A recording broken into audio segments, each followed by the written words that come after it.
It looks like I am rolling here. I'm going to put the volume up just a little bit so I can hear you a little better. Verdict, the convictions, we were just talking about the outcome. Thoughts? Well, first of all, I'm very happy on the convictions she got on both counts. That gave me peace.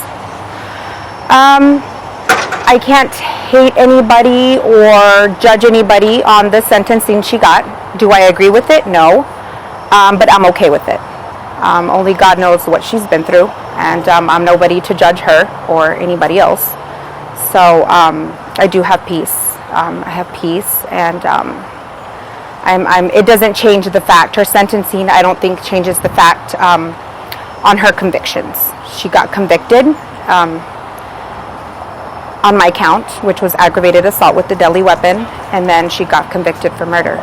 So that really gave me some type of satisfaction. You were involved in this trial as well as a witness. Those moments on the stand for you with her in the courtroom, Frances Hall in the courtroom, just being in that situation, what was it like for you? It was tormenting. Didn't want to see her, didn't want to face her. I would try to avoid those people as much as possible. But I did what I had to do. I was Bill's only voice. I feel like a lot of people turned their back on him, and I was his only voice. So. That's what I feel like a lot of people don't know. You were portrayed in a very particular way by the defense. Mm-hmm. What do you feel was very misconstrued, was very false on there? Well, first of all, I think people are going to portray me as the most horrible person, technically because he wasn't legally divorced yet. I think the whole world knew, she knew, her kids knew where his heart was. They knew that he wanted the divorce. Like the dance teacher had said, he didn't love her no more. If he had any sort of love for that woman, it was yes, because she was with him for 32 plus years. She was the mother of Nikki and Justin. I'm pretty sure they had gone through a lot throughout their whole marriage.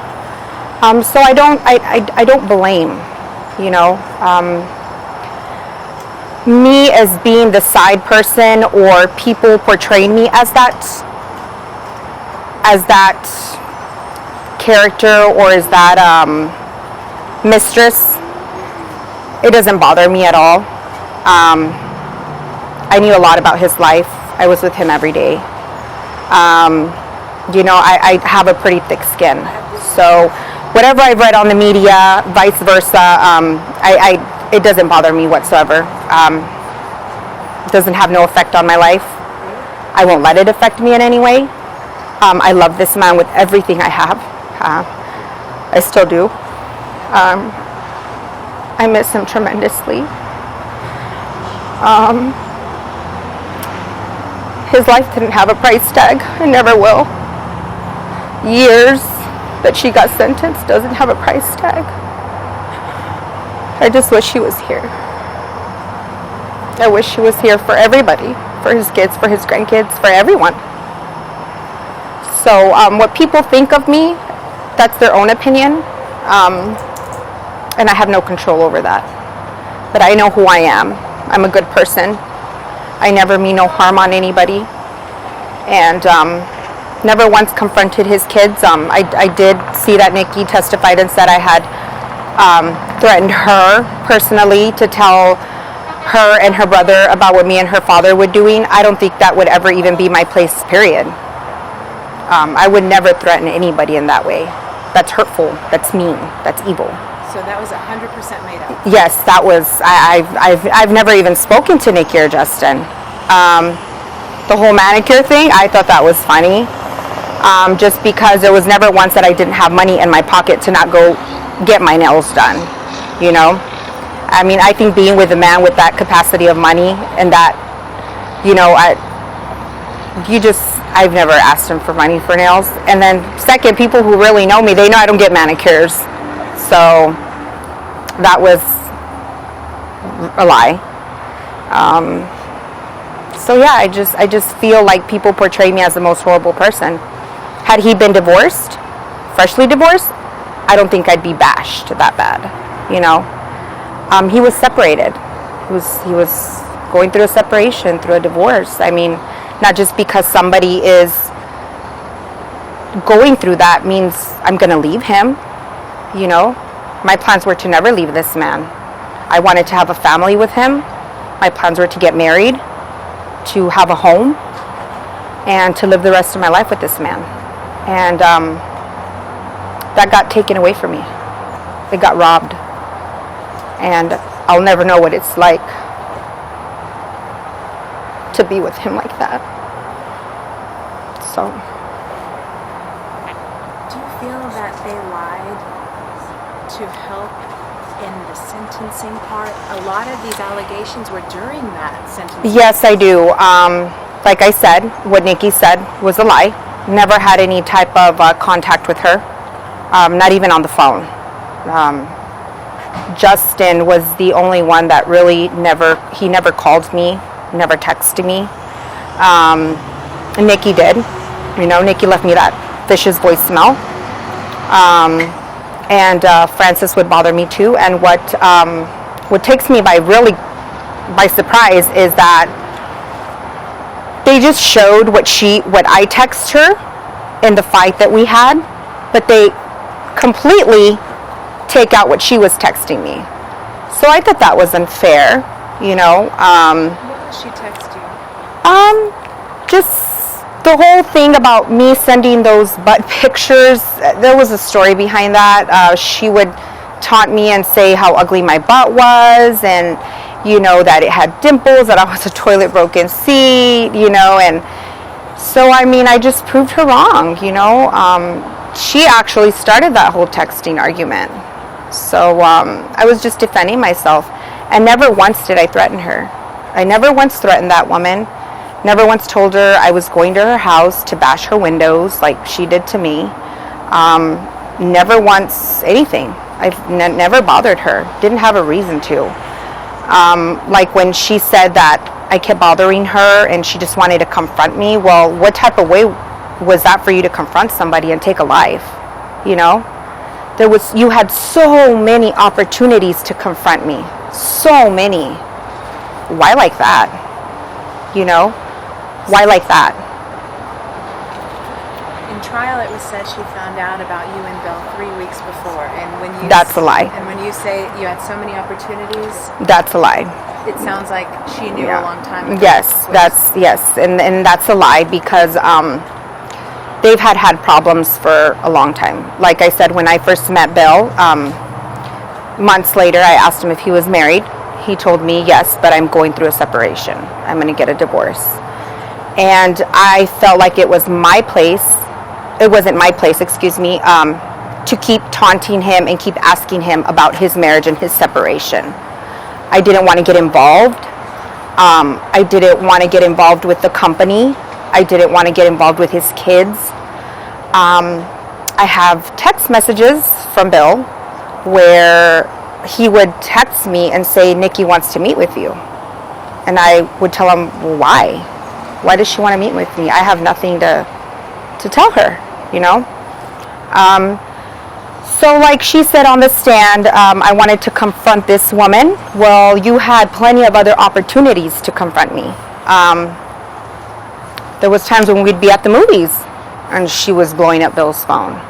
There was times when we'd go on trips and she was blowing up Bill's phone. I mean, so I don't think it was a proper way of, in her mind, confronting somebody. I mean, she took a life based on her reactions. And I don't, you know what, and I don't hate her for it. I forgive her. I forgive her. I forgive her kids for the pain they caused me, Nikki. You know, I forgive her. If I had the chance to talk to Francis face to face, I would tell her, I forgive you. I forgive this woman. And it might be selfish of me to say that because Bill is no longer here.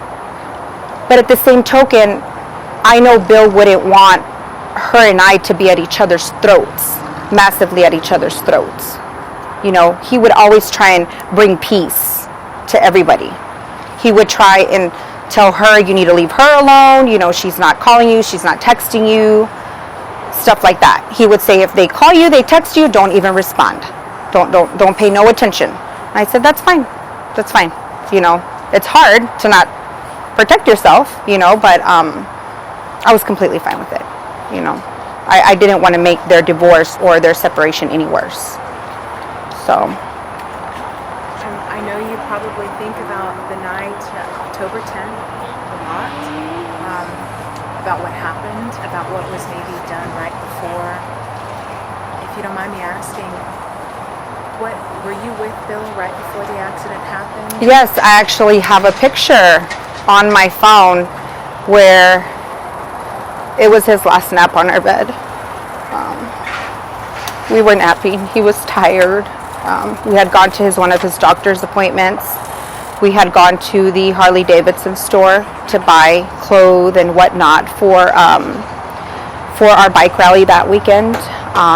And he would call me all sorts of names, you know, gorda, babe, honey. And he said, gorda, I'm going to take a nap. And I said, okay, that's fine.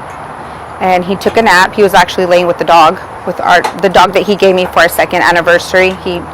He gifted me a little miniature teacup Yorkie, which I still have, which is very fond to me. I feel that's the only thing I have, but plus the memories. But yes, I have a picture of him where he's napping, and that picture was taken at 5:55 p.m. The incident happened at 7:20. The whole thing I also somebody testified on the whole ordeal where they said Bill was at the volleyball game. That was a pure lie. Bill was nowhere near her. Bill was not even under speaking terms with her the last 2-3 days that he was with me, because all she would do was argue.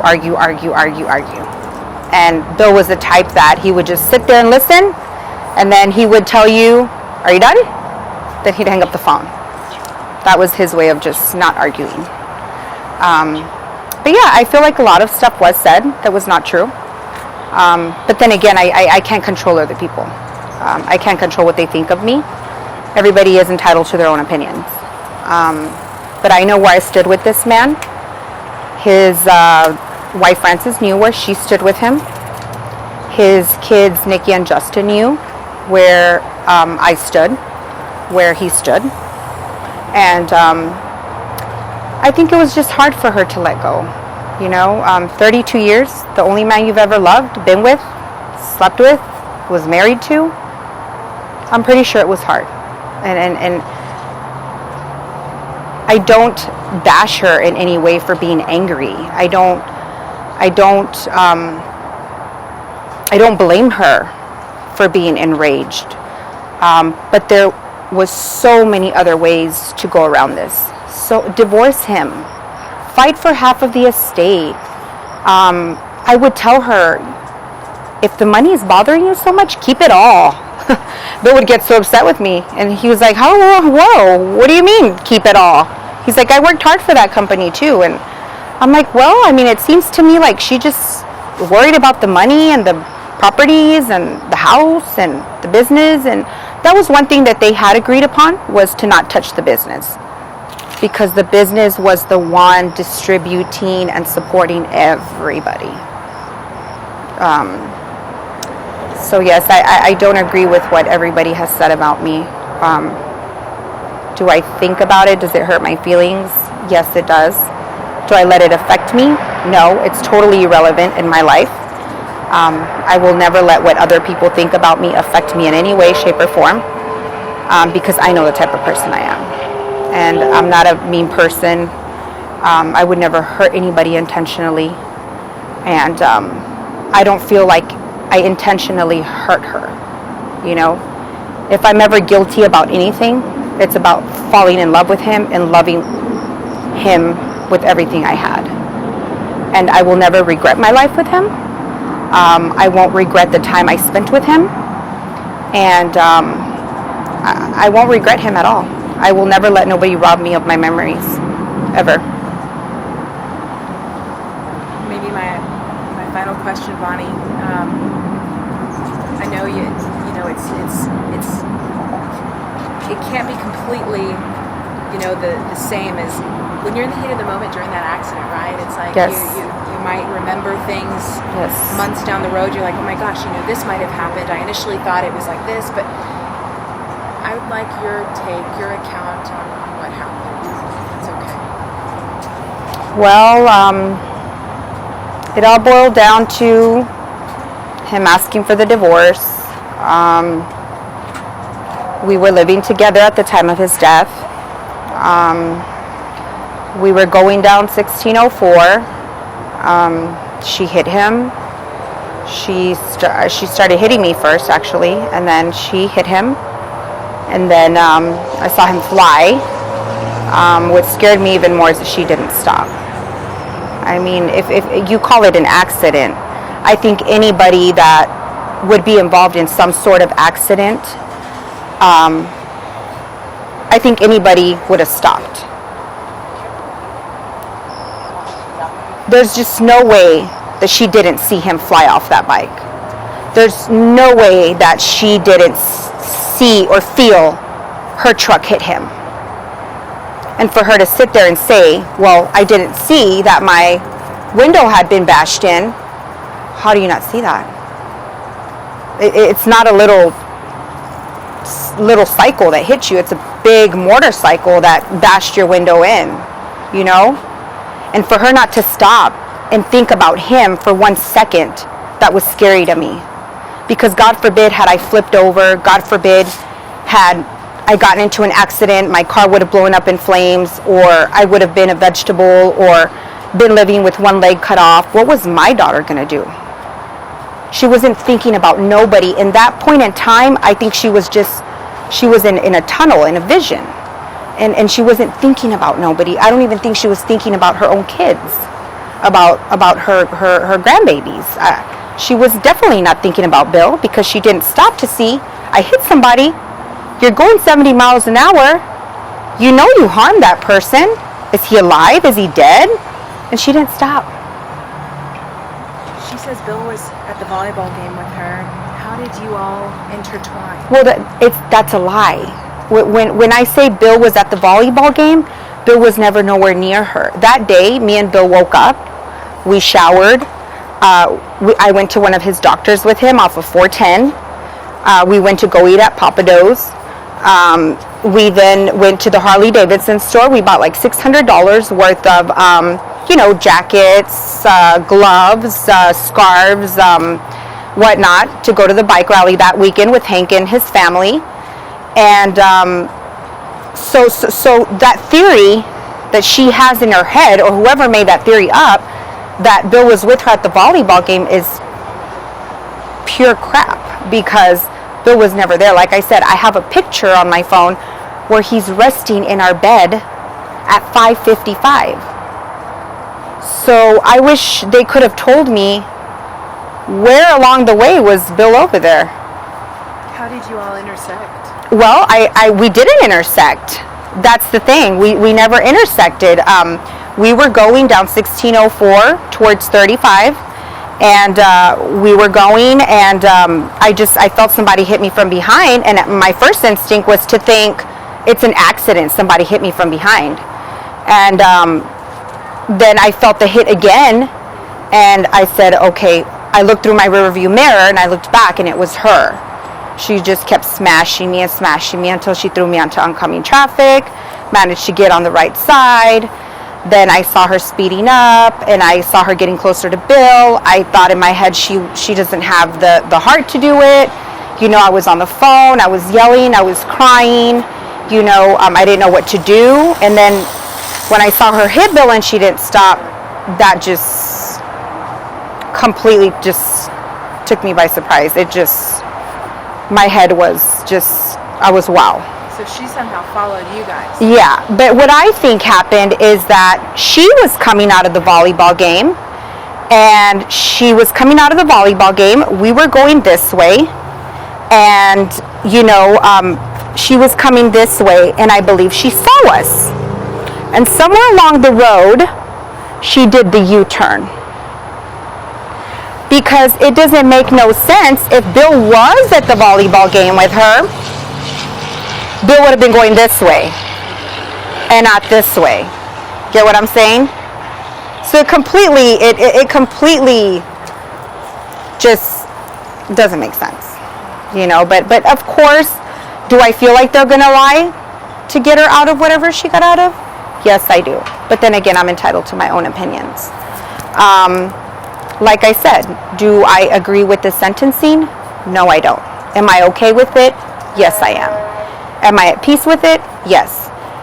Am I happy that she got convicted of the 2 counts? Yes, I am. I'm very happy because the facts were there. I believe if there was any doubt in that jury's mind that she was not, you know, responsible for that, I don't think they would have convicted her. And she got convicted on both counts, which I wasn't there for the verdict, for that verdict. But yes, I think this whole story, just everybody has their own opinion. Everybody has misinterpreted, and I know I'm the bad person here, you know, just because I was with a married man. But nobody knows the true story behind it, you know. I feel like I have the right to defend myself, you know. I have the right to defend him. I have the right to defend our relationship. So that word, like you said, mistress. You're like, no, you can use that if you'd like me to, but what is the right word? I was his girlfriend. I was his love. I was his everything. He couldn't wait to start having children. He couldn't wait to get married. He just couldn't wait. He couldn't wait to take family trips, you know. He just couldn't wait for so much. I think he was, at 50 years old, he was robbed from his life, you know. He was so full of life. He helped everybody. His character, his well-being, his aura, just everything who he was, you know. It made him. And sometimes he would even introduce me as his wife, and I was like, oh, no, don't do that, because we're not technically married, but, you know. But that was him. It's like he always said, I'm living my life.